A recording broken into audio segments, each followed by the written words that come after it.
Good morning, good afternoon, or good evening, ladies and gentlemen, boys and girls, children of all ages. This is the DOUG here once again, and it's time for the week 2 picks. Alright,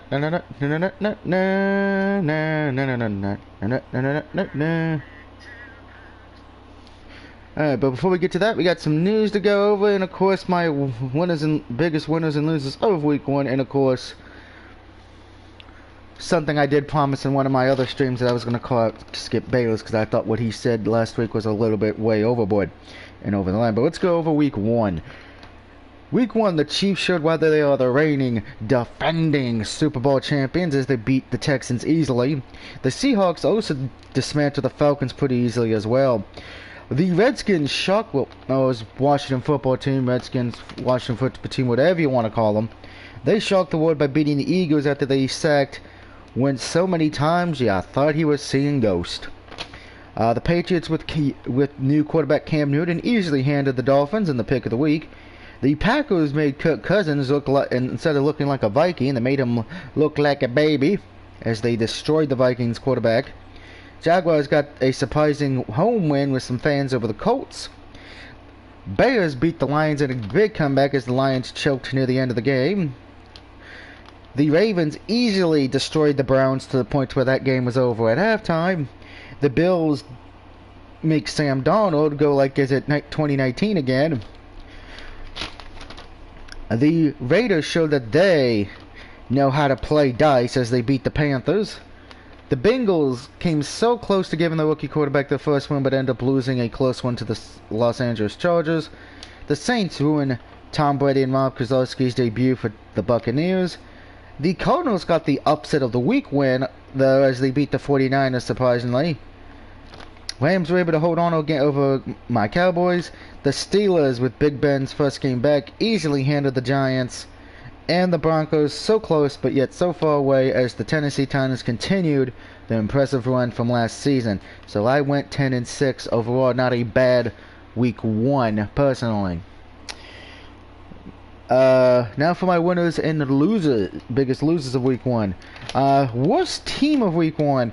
I had a hard time with this because of the fact that you could go with many different ways. But I am going with the Jets here. I just felt like they really were a dumpster fire from the start of the game. Yes, I know Cleveland only got less points, but Cleveland's always been terrible, so you kind of give Cleveland a little bit of a pass on that. So Jets were terrible. I thought Sam Darnold was also not very impressive as well. Team who choked in week 1, I am going to give it to Detroit. I wanted to give it to Philly, but I'm giving Philly a little bit of a pass because how bad the offensive line is banged up. So I'm letting them get a little bit of a pass this week. Now, of course, if it's still like this week, then there's an issue. But I'm going to give them a pass. I thought Detroit really should have had that game won, but in the fourth quarter, they do what the Lions do best. Choke City. Now, I don't mean Suplex City either. Worst quarterback, and I had a hard time with this because it pretty much came down to 2. Baker Mayfield or Kirk Cousins, and I'm going to go with Kirk Cousins overall because of the fact of you have this big money deal that you signed, and yet you really did not perform well against Green Bay. Yes, I know it's Green Bay, but come on. Vikings, you put all your money into the Kirk Cousins. I think I was doing this a lot last year, saying he is not showing that he's worth it. And right now, after that first week 1 performance, oh dear God. My mom could have been a better quarterback, and she's in a wheelchair, okay? So yeah, best team of week 1. This one also had a little bit of problems as well because Ravens had dominant win, but it was against Cleveland, so really nothing to write home about. Chiefs had a dominant win over the Texans, but again, Chiefs didn't really lose any pieces, and the Texans did lose a lot of pieces from the offseason. The Bills defensively just ransacked the Jets.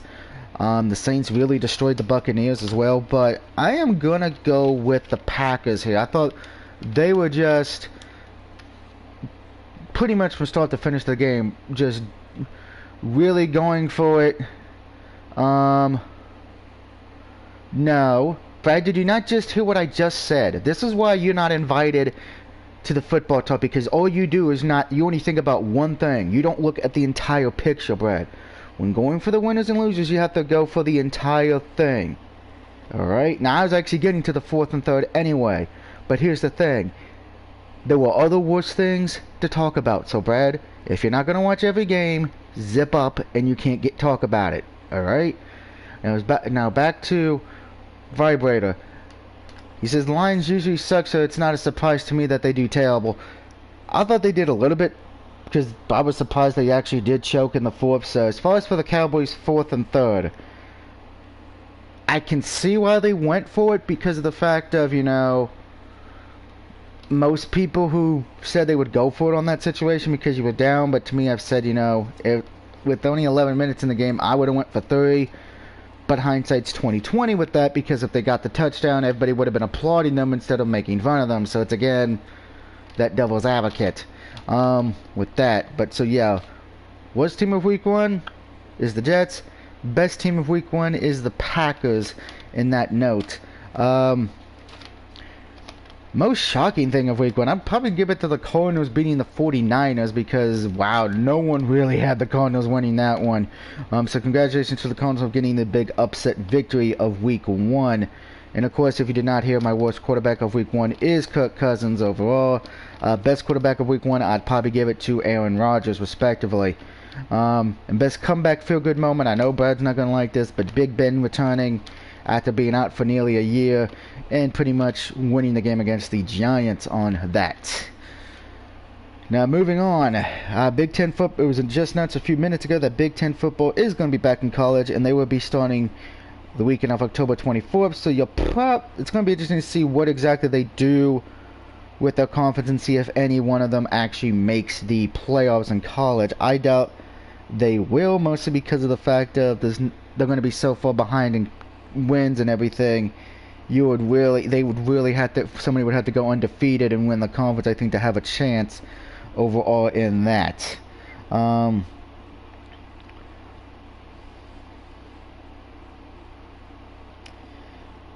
course, some other news going on. I will give my condolences to Bill Belichick, as his mom passed away at 98, so my condolences to him on that. Now sources say Saints wide receiver Thomas to miss the Monday Night Football game. Right now it's not a guarantee, but sources say he might. That could play a key factor, because they do play the Raiders this week, as his status is week to week. He did suffer a high ankle injury in the final minutes of Sunday's win over the Buccaneers. So keep that in mind if you have him on fantasy football or you're a Saints fan. Also, now of course this again just another situation we know right now going on. Chicago Bears wide receiver Allen Robinson unhappy with contract talks, agent says, but has not requested trade. Apparently, Allen Robinson, he defriended and removed everything that was the Chicago Bears on his Twitter. Kind of interesting right now, because they technically just did win. Apparently yesterday Robinson informed the Bears that he would rather be traded if the two sides could not reach an agreement on an extension. The Chicago Tribune also reported Tuesday that Robinson, who is in his final year of his contract, has requested a trade. Now, Parker denied that report, telling ESPN that either he nor Robinson has requested a trade. Sources do know that the Bears are aware that the star wide receiver is unhappy, so keep that in mind. Of course, he got 74 yards and 9 catches this past week. Also, speaking of wide receivers, let's head to San Francisco real quick as well, because they did sign a veteran wide receiver, as they signed Mahab Sahu. I know I mispronounced that name most likely. I do apologize for that, because the wide receiver core is actually pretty banged up, and it's actually reuniting for Coach Kyle Shanahan. This happened yesterday. The agreement was announced on Twitter, of all things, as well. So I know my buddy Dave's probably happy about that as well. As that now, lastly, there's been some rumors that the Cleveland Browns are trying to ship Odell Beckham Jr. to trade him. To me personally, I would love to see that happen, because I think he's getting wasted in Cleveland. Cleveland is one of those places I think they don't really know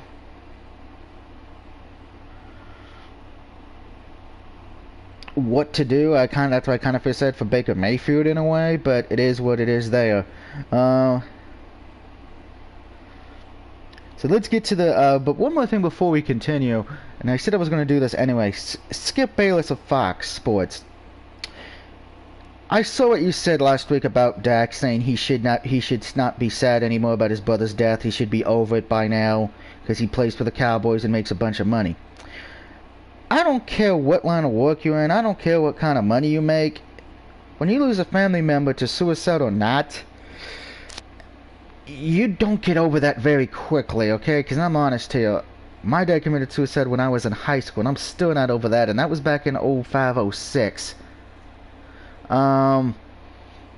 Personally. So, yeah, that's a little bit of personal, removing all the character, my YouTube character aside. So, yeah. I can tell you personally from that. I'm still not over that death. I probably never will be, because you have so many questions in your head. And I will applaud Dak for opening up, saying that he has been feeling like that. What I don't agree with, and this is why I'm coming after you, Skip Bayless, you pretty much made fun of him for opening up, and you pretty much had told him he shouldn't be sad, he's not allowed to be sad, he's not allowed to be depressed. Personally, and even the way you said it, to me, was heartless, Mr. Skip Bayless, and you should have been suspended or fired. But I know you're not going to be, because you're pretty much the Fox Sports version of Stephen A. Smith. You bring the controversy, you know, with your controversy things. That's why everyone watches you, and that's why you get paid the money you do.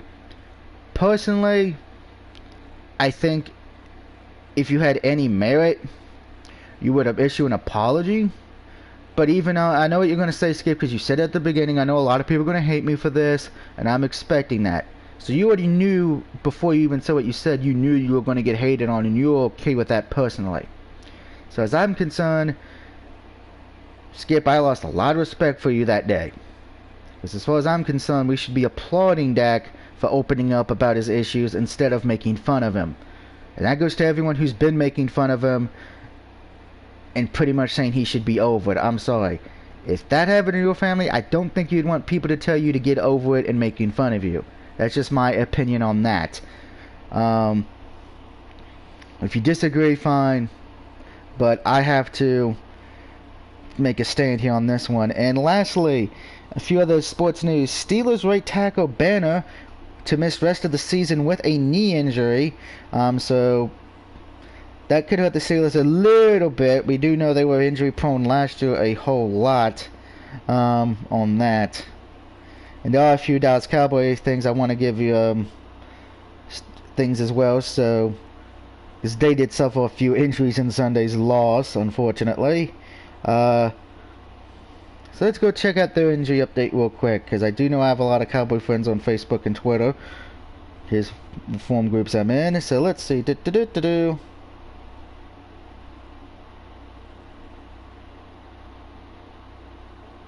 I know one of them came up.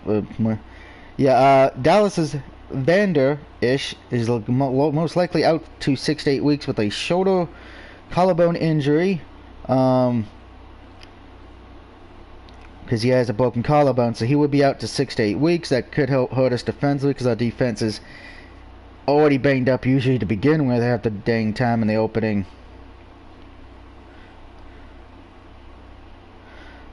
No, what's funny is our head coach Mike McCarthy, he's only had 1 0-2 start in his head coaching career, and that was in 06, his first year in Green Bay. So we'll see if that happens again.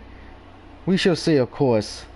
So there's your injury updates for around the world and all that. Now let's get to the picks this week, because I'm sure that's what everyone wants to hear.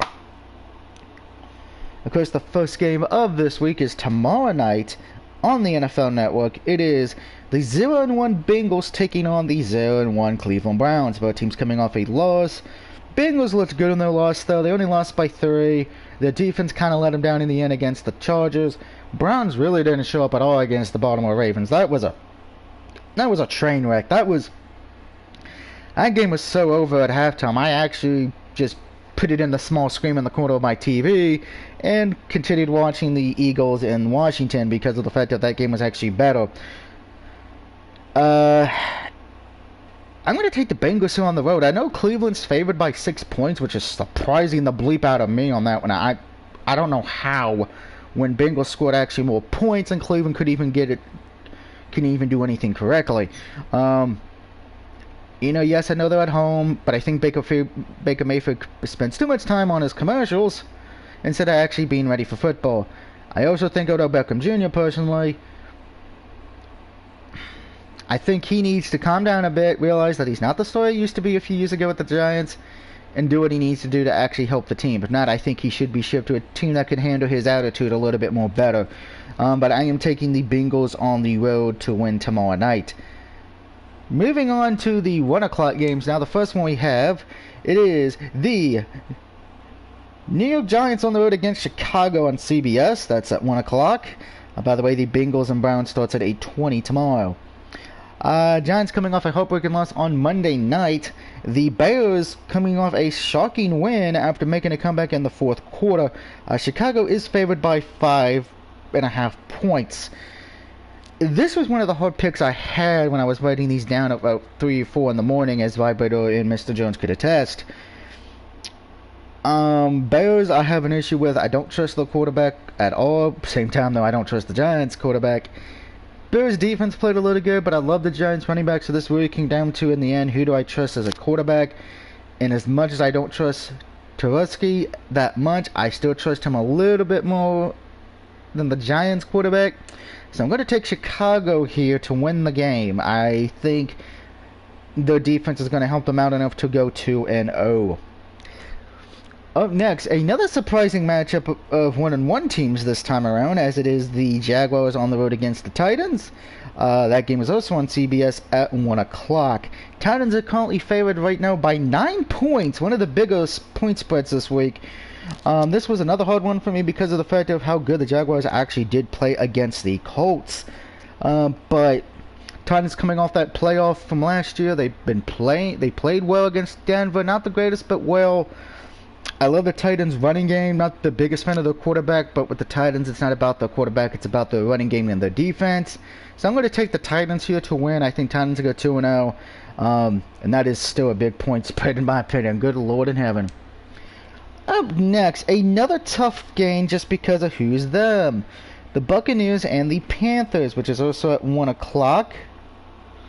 Pulling up the point spread for you guys. That game is on Fox at 1 o'clock. And Tampa Bay is favored by 9. I think that's probably because of the fact of combination of Brady and Gronk, and the Panthers have Teddy Bridgewater, and the fact their defense really couldn't hold anything to the Raiders.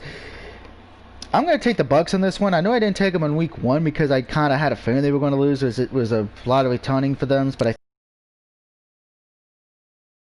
Panthers is because we know the Panthers are in rebuilt mode. They're really not.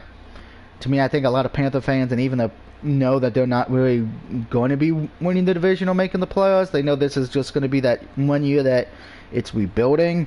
So I'm taking the Buccaneers here. I think the point spread is a little bit crazy, though. At least with the Titans, I could see that happening. But with this one, I think it's going to be closer than what it's going to be advertised. But Bucs in a close game in that one. Up next, the Broncos and Steelers. Broncos coming off a heartbreaking loss on Monday. Steelers coming off a big win on Monday, and I'm taking the Steelers here, guys. The defense, I think, is better quarterback, and Titans off. I said Titans. The Steelers are favored by 7.5 points to beat the Broncos this Sunday. That's also at 1 o'clock on CBS. Check your local listings, depending which game you get in your area.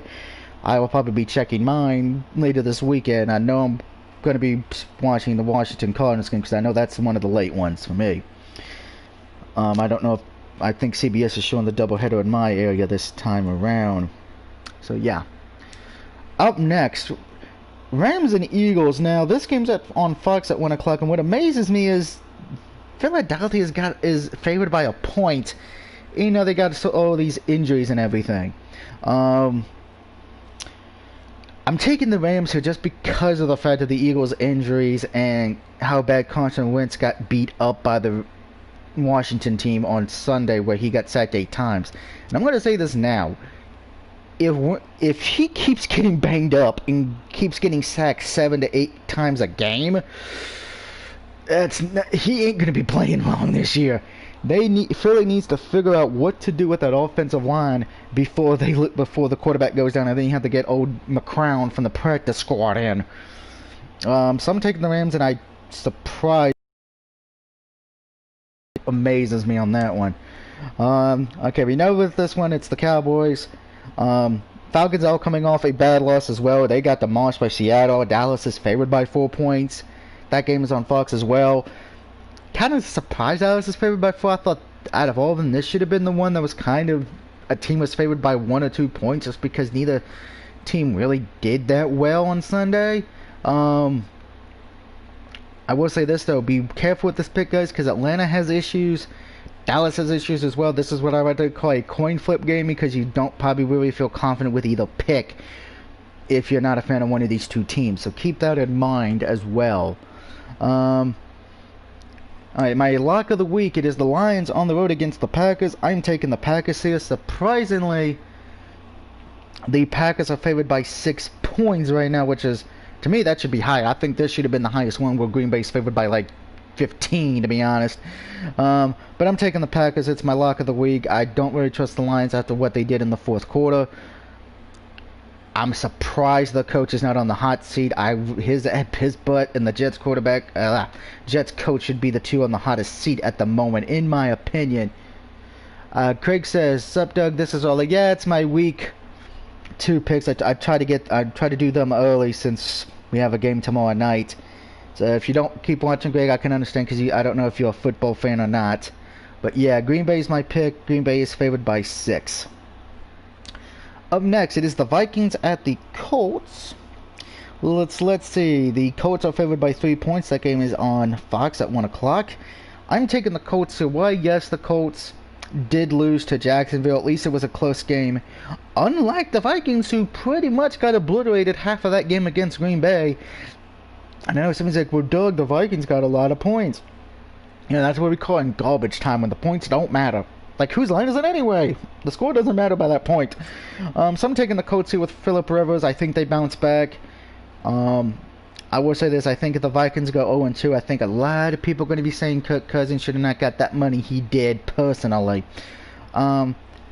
Next 1 o'clock game. The Bills on the road against the Dolphins. Dolphins really didn't show up against the Patriots. Bills made the Jets cry in that week 1 game. I'm taking Buffalo here. Buffalo's defense, like I said last year, is one of the better defenses in the NFL. I think the best way you can beat Buffalo is you just got to make the quarterback make a lot of mistakes, which the Jets did not really do last week. I don't think the Dolphins will heal either. Buffalo currently, right now, by the way, is favored by 5.5 points. That game you can see on CBS, but I am taking the Bills. As many of you know, I picked the Bills a lot to win last year, so it looks like that trend continues. Up next, the last 1 o'clock game we have, it is the 49ers going up against the Jets. Jets. Yeah, I'm not even going to finish that sentence, guys. I'm taking the Niners here. This was probably like my second easiest pick. San Francisco is favored by 7 points. I think the Niners bounce back. I think they just got caught by surprise on how good the Cardinals actually were. I think the Niners, they get a good, easy bounce-back game, so good for them. I know Dave's going to be happy I'm picking his Niners again. If they go 0-2, though, they're going to be in trouble, because the Seahawks looks like they could go 2-0. The Cardinals have a chance to be 2-0 in that division. And now I'm forgetting who else is under that division. Cardinals, Seahawks, Niners. Who is the other team in that division? Rams, yeah, okay, Rams. So, yeah, there's a chance they could be bottom of the barrel where the other 3 are 2-0. So, be careful with that, Niner fans. You need to win bad. And speaking of that, let's head to the 4-5 game, which is the one on Fox, and I know that would be shown in my area, as is the Washington football team, a.k.a. the Cardinals, taking on the Redskins, a.k.a. the Redskins, a.k.a. the Washington Bullets, a.k.a. the horse with no name.